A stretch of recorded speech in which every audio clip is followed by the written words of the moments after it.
Hallo zusammen, ihr Lieben, zur Wochenenergie fürs Kollektiv für die kommende Woche. Wir checken einfach mal ab, welche Energien zur Verfügung stehen.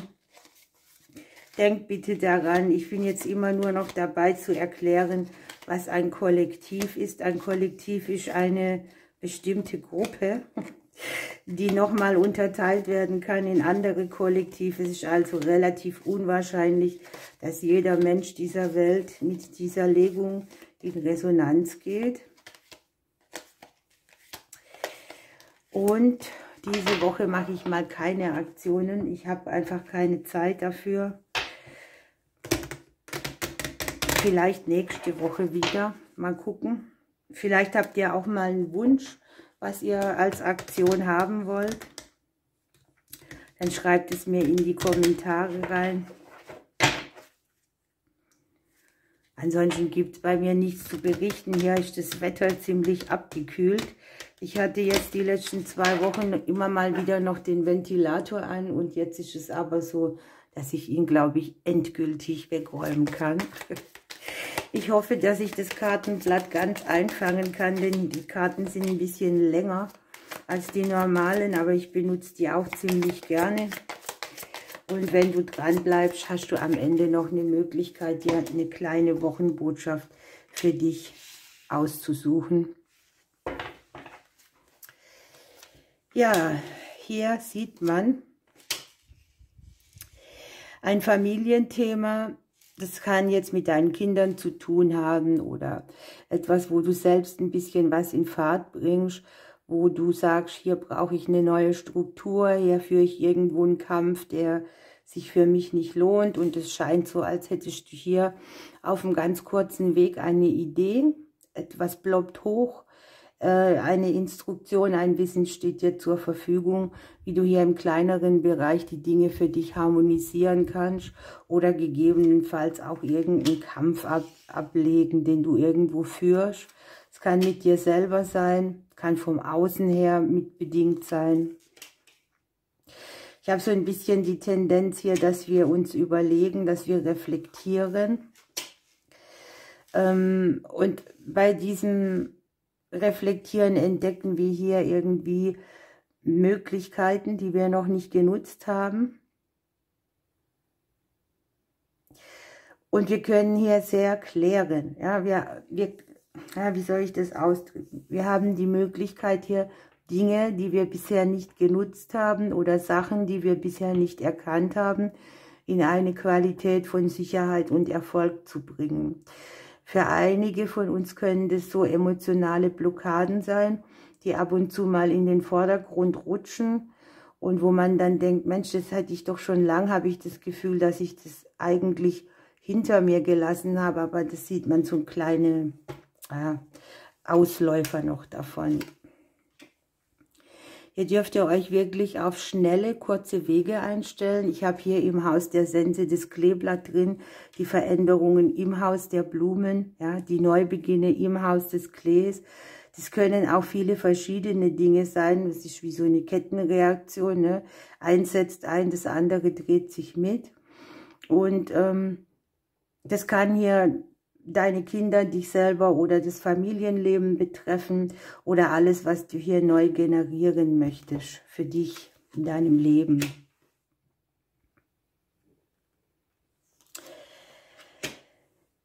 Ich habe hier die Möglichkeit für viele von uns, die Reihe ist schon mal echt speziell und sehr schön und gut, dass wir hier auf ein stabiles Fundament bauen, da wo wir vorher Zweifel hatten, dass wir die Dinge im Alltag hier benutzen, um uns langfristig Stabilität zu verschaffen, ein Gefühl, dass etwas endlich wieder Blüten kriegt oder dass etwas wieder ins Wachstum kommt. Und dafür sind hier sehr viele Optionen. Das ist jetzt nicht nur so ein Ding. Also ich sehe bis jetzt schon überall die Doppelzahlen drin, da wo nicht nur ein Thema ist, sondern viele Möglichkeiten, viele Chancen. Ich glaube, dass man sich auch so entscheidet, ne? Dass man bewusst eine Entscheidung trifft, wo möchte ich mich hinbewegen, wo bin ich verbunden, wo habe ich selber in mir noch ein Thema, das für mich selber mehr Kampf als Lebensqualität mitbringt. Es kann ja auch sein, dass man einen Schatten bearbeitet, der mit dem Thema Partnerschaften zu tun hat oder Umstrukturierungen mit den Partnern an sich. Für einige kann es auch sein, dass man sich bewusst wieder für einen Partner entscheidet. Ich habe hier so ein bisschen Umbrüche in der Liebe. Die sind hier aber eher positiv, denn der Umbruch korrespondiert hier mit dem Klee. Also irgendetwas, was dich auch wieder mehr erfreut und wo du ein Thema, ja, vielleicht auch zackig beenden kannst, das dir am Herzen liegt, wo du bisher nicht die Möglichkeit gesehen hast oder den Ausweg, dieses Schlupfloch.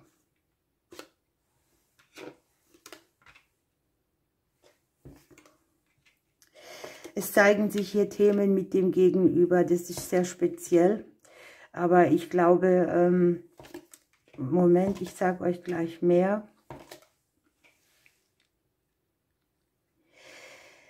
Ich glaube, dass es so ist, dass sich für viele von uns ein Thema aufzeigt, wo man so diesen Vergleich zieht, ne?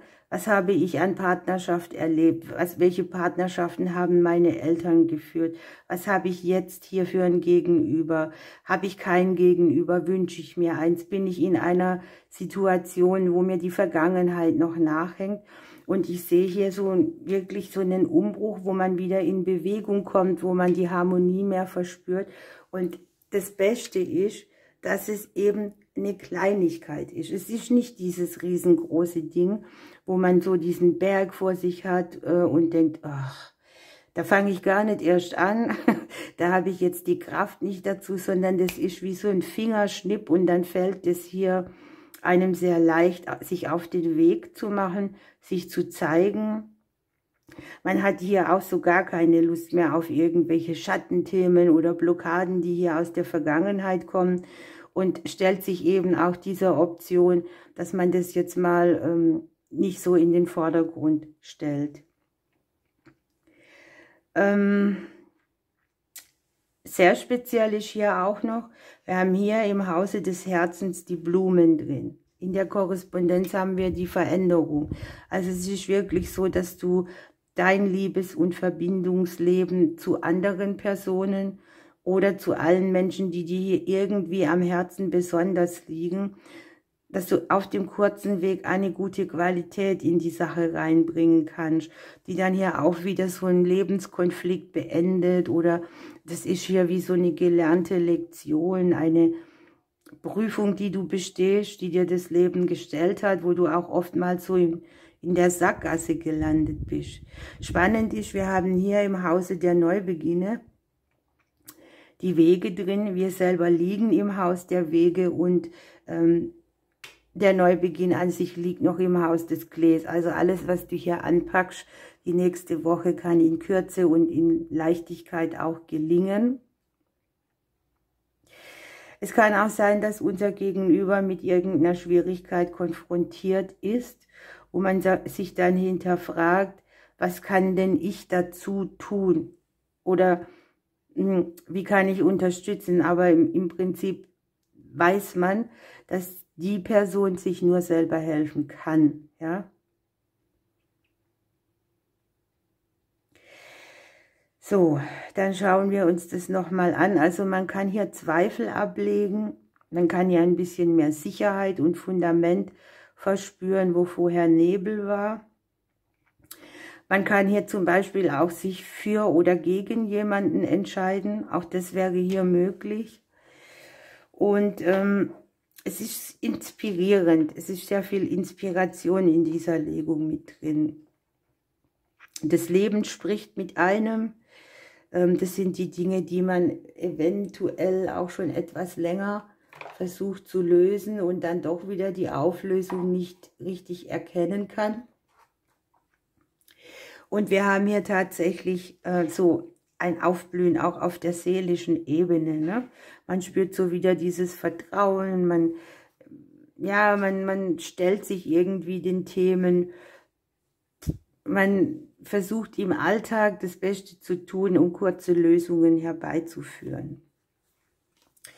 Das Karma-Kreuz lag jetzt auf dem Kopf im Hause der Ringe drin. Also es ist schon so ein Thema, wo man die Beziehungen hinterfragt, wo man sein Elternhaus hinterfragt, wo man auch kommuniziert darüber, wo man sich austauscht.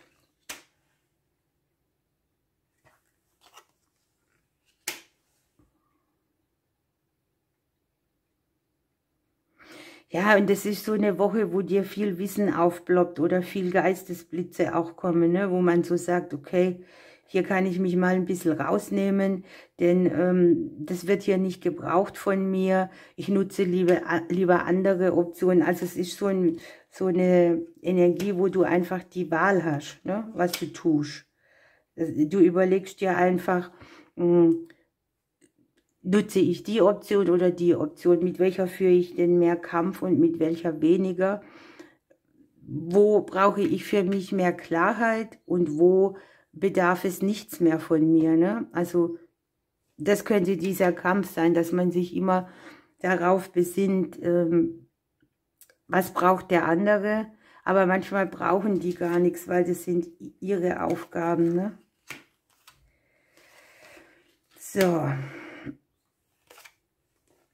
Okay, die Sonne steht auch auf dem Kopf. Ich muss gleich gucken, ob ihr noch alles seht. Also schon auch so dieses Ding, was gebe ich von mir weiter, was behalte ich für mich, was brauche ich denn für mich, ist hier schon sehr zentral.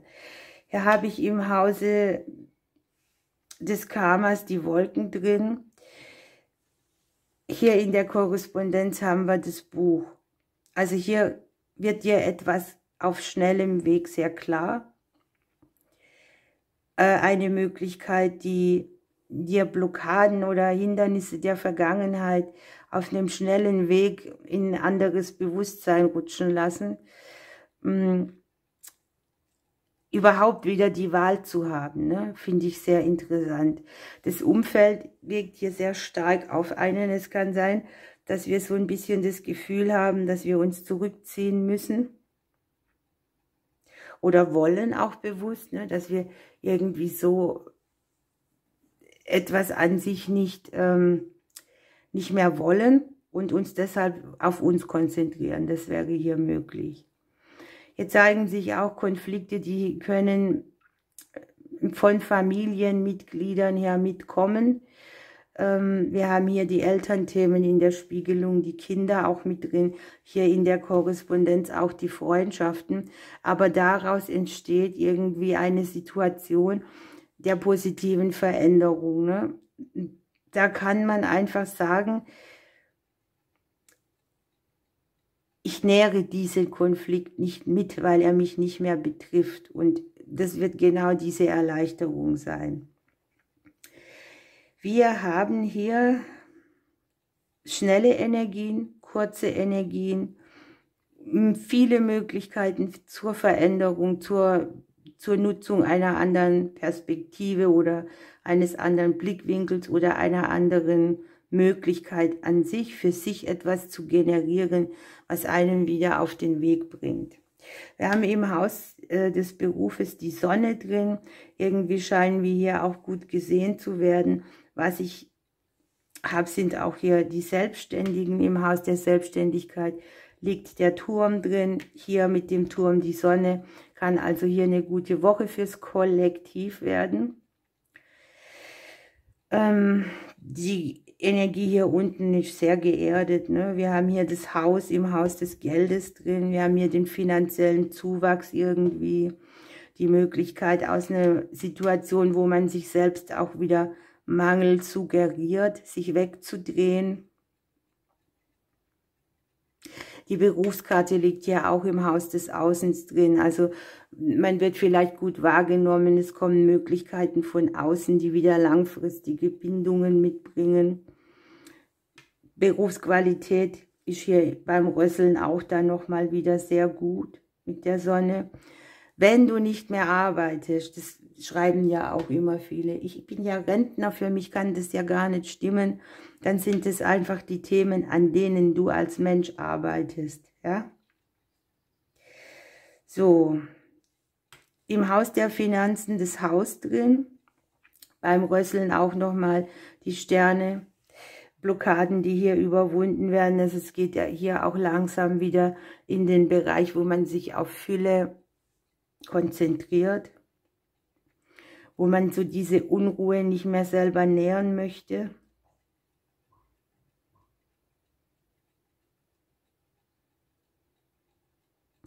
Irgendwie möchte man hier, ach, ich weiß auch nicht, wie ich das ausdrücken soll. Das ist so eine Zeit, wo man so sagt, ja, ich hab's. Und dann durch die Wohnung hüpft und sich freut, so wie wenn du jetzt irgendwas suchst, was du verlegt hast und du findest es endlich zum Beispiel. Und es war dir sehr viel wert. So ein Moment könnte das sein. Wir haben hier in der Mitte des Kartenblattes viel Bewegung drin, also viel Möglichkeiten, die liegen hier am beruflichen Bereich, im Beziehungsbereich, im verbindlichen Bereich und in all dem, wo du vorher nicht weitergekommen bist, scheint sich hier etwas zu tun.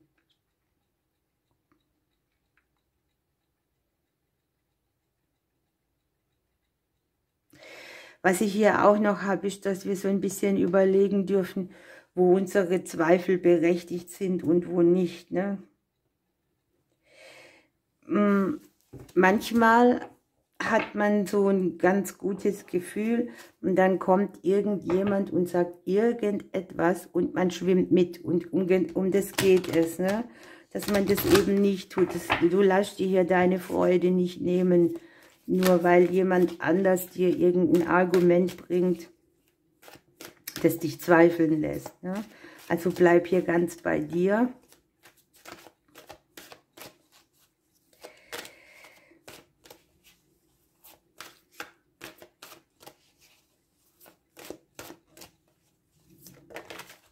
Ja, hier findet ein Reinigungsprozess statt.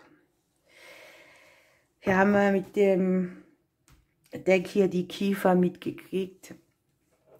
Das passt eigentlich sehr gut, denn hier geht es ums Grundsäubern, ums Aufräumen, um sich zu klären, in sich selber Dinge wegzulassen, die man nicht mehr braucht. Oder ja, im Frühjahr würde man das Frühjahrsputz nennen.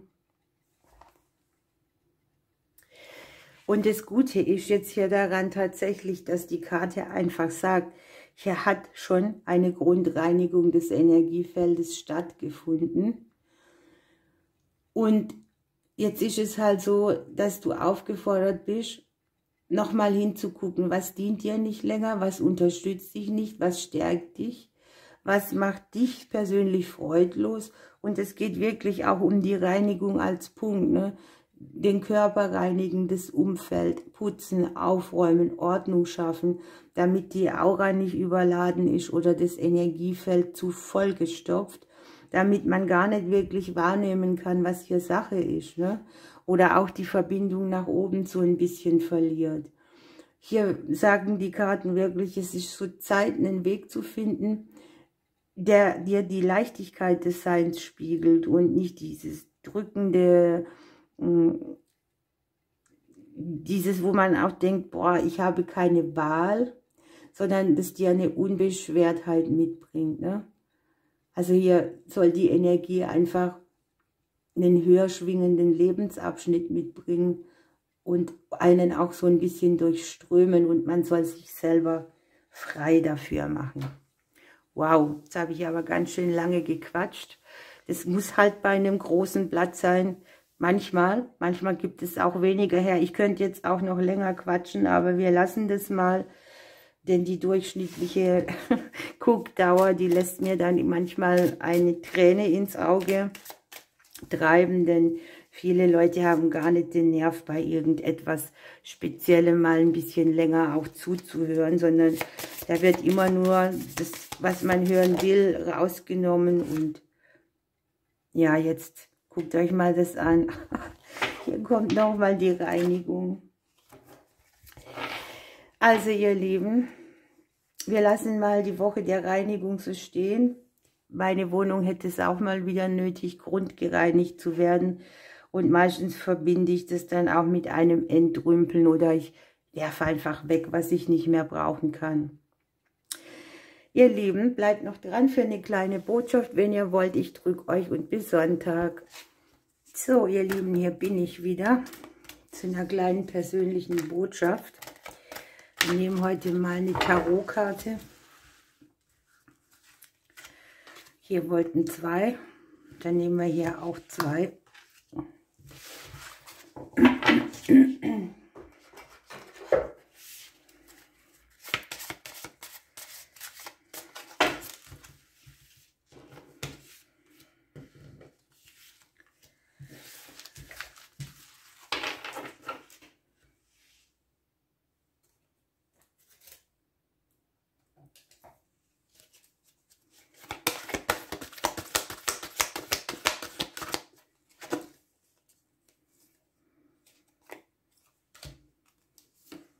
So, dabei belassen wir es.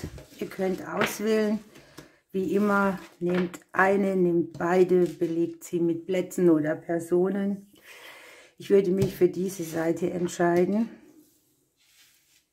Und wir schauen erst mal, was sich hier zeigt. Ja, wir haben hier den Eremiten. Hier geht es mal wieder darum, den Rückzug aufzusuchen. Ich glaube, das passt ganz gut zum Wochenorakel, denn auch da hatten wir, dass wir Selbsterkenntnis suchen. Zusammen mit der Gerechtigkeit natürlich auch so eine Sache, wo man Selbstgerechtigkeit braucht, sich vielleicht auch klärt, wo man selber ungerecht verurteilt oder so. Im Prinzip ist es einfach so, dass man das mit sich selbst ausmacht, wo man hier was tut, für das man vollkommen und ganz einsteht. Ne? Also man könnte auch halbe Sachen machen, aber damit wäre es eben nicht getan die nächste Woche. Ne? Man soll hier seine Überzeugungen schon vertreten, aber vielleicht muss man manchmal ein bisschen klären, wo genau. Ne? Ich meine, jeder hat seine Grundprinzipien. Manchmal überdenken wir Situationen, dann ruckelt es ein bisschen, das Bild von dem, was wir sonst so machen. Und ich glaube, darum geht es. Es geht darum, zu überdenken, an sich zu überdenken, wo vielleicht etwas von uns anders in die Welt gebracht wird oder in unser Umfeld. An sich ist es so eine Woche, wo Fairness eine Rolle spielt, ne, wo gerechte Entscheidungen getroffen werden. Hier haben wir den Sieg für uns, ne? Die Krone, die Krönung eines Dings. Wir haben hier ein bisschen Wiederenergie dabei und von den Elementen her das Element Luft.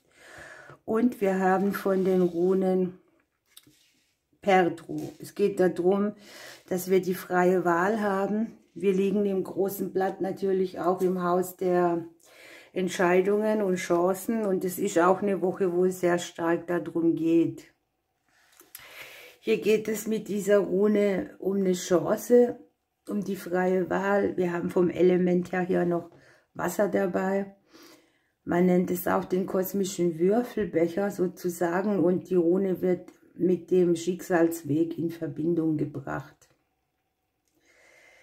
Ja, wir haben auch hier irgendwie, dass wir überprüfen sollen, unsere echten, realen Bedürfnissen.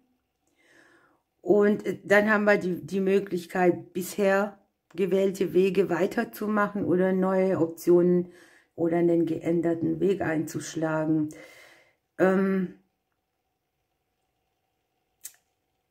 Ich glaube, da klärt sich noch einiges. Also wir werden hier für so Momente brennen, wo wir einfach merken, da passt was nicht mehr, ich brauche eine andere Möglichkeit. Ne? Inspiration, neue Quellen, neue Möglichkeiten, hier kommt Unterstützung. Wenn man die Rune kippt, ja, dann nimmt sie die Form eines Würfelbechers an und Die Rune wird oft auch mit der Gebärmutter oder mit dem Thema Schwanger gehen in Verbindung gebracht.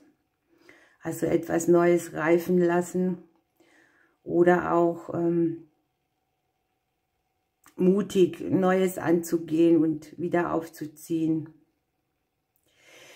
Ja, hier ist es ein bisschen eine Doppelung, denn wir haben hier so zweimal den gleichen Aspekt, dass wir nämlich einsteils im Rückzug uns auf das Neue vorbereiten und dann die Wahl treffen. Das doppelt sich. Hier haben wir den Sieg, ne? Irgendwas kriegen wir auf jeden Fall durchgeboxt in der nächsten Woche. Wunderbar, dann gucken wir uns die andere Seite an. Ihr habt hier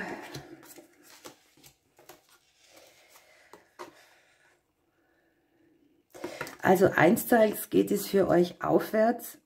Die Reise nimmt ihren Lauf. Eine schwierige Situation beendet sich.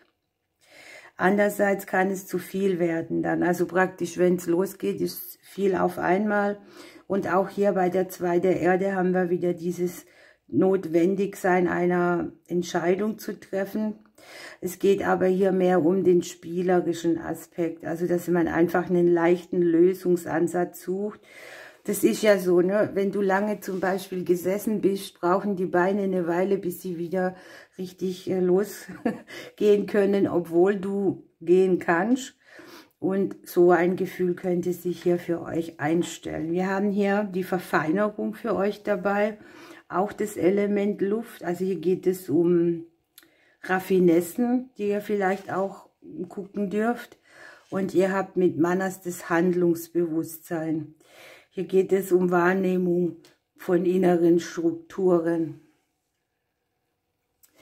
Die Rune gehört ja auch zu dem Element Wasser auf jeden Fall. Für Bewusstsein stehen, Handlungsbewusstsein, Wahrnehmungen auch, ne? Ja, und das ist die Rune, die im engsten Bezug zum Menschsein dargestellt wird. Man nimmt hier so die Strukturen kristallklar wahr, die es so gibt. Man wird unterstützt, seinen Platz in der Gemeinschaft einzunehmen, in der man ganz authentisch auch sein kann. Es gibt so eine Verbindung zwischen Herz und Verstand und während der Verstand überlegt, führt dich dein Herz. Und man lernt ja auch Toleranz gegenüber Eigenarten anderer Menschen zum Beispiel.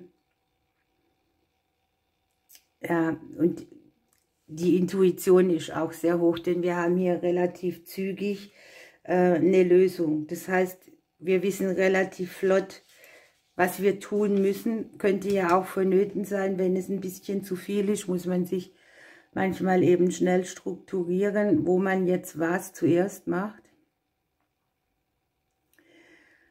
Ja, hier geht es so ein bisschen um Zusammenhalt, ne? Zusammen sind wir stark oder so. Und die Rune hilft, damit man das Leben und das Umfeld mehr harmonisiert. Einfach durch das, dass man erkennt, wie jeder tickt und was das miteinander zu tun hat.